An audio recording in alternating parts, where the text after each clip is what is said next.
Hey, trong video này ta tông cho mình cái connect keyboard tí mối mong phone nhưng châu mà cái này ní máu đầm bay connect keyboard á dương ba bluetooth xanh á tí mốiต่อมาយើងបើក bluetooth នៅលើ keyboard របស់យើងប្រភេទណាក៏ដោយបងប្អូនត្រូវបើកឲ្យ connect វាសិនណា connect ជាមួយនឹង keyboard នេះអូខេអញ្ចឹងពេលខ្លះទៅនៅពេលដែលបញ្ចូលទៅលើខ្មែរនីដាពិសីនីដានេះពិសីនីដាបញ្ចូលហើយក៏យើងអត់តន់អាចប្រើបានដែរតែយើងចូលក្នុងនេះ system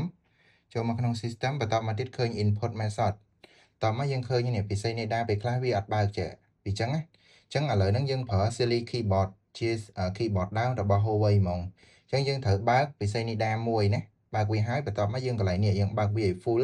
full mode មានន័យថាអាចប្រើប្រាស់ទាំងអស់ហ្មងគ្រប់ keyboard ទាំងអស់នៅលើម៉ាស៊ីនហ្នឹងហ្មងអញ្ចឹងនៅពេលណាដែលយើងវាយឧទាហរណ៍ថាយើងវាយនៅលើកម្មវិធី Note នេះចុះណាខ្ញុំបូកប្រើឲ្យមើលមួយវាយអីមួយណាអញ្ចឹងនៅពេលដែលយើងចង់បដូរទៅកាន់ keyboard ខ្មែរនីដាហ្នឹងយើងចុចនេះ comment ជាមួយនឹង space នេះណាអញ្ចឹងយើងវាយទៅចេញអក្សរខ្មែរឃើញអត់នេះឧទាហរណ៍ក្រអញ្ចឹង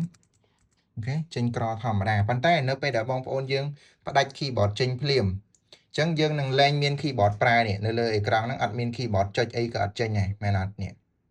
ចុច search អីក៏លែងចេញដែរនេះនៅលើនេះ search អីក៏អត់លែងចេញដែរមែនអត់ចឹងដើម្បីដំណោះស្រាយបងប្អូនយើងអាច connect មកកាន់ keyboard វិញហើយ switch language នឹងវិញក៏បានឬក៏យើងប្រើដោយដៃក៏បានដែរយើងចូលមកក្នុងនេះ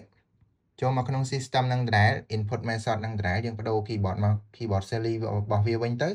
យើងវាយទៅចេញធម្មតាវិញនេះមានខ្មែរមានអីធម្មតាវិញហើយបើយើង connect យើងត្រូវបដូរអាហ្នឹងទៀតចឹងណាចឹងនេះគឺជារបៀបនៃការបដូរ keyboard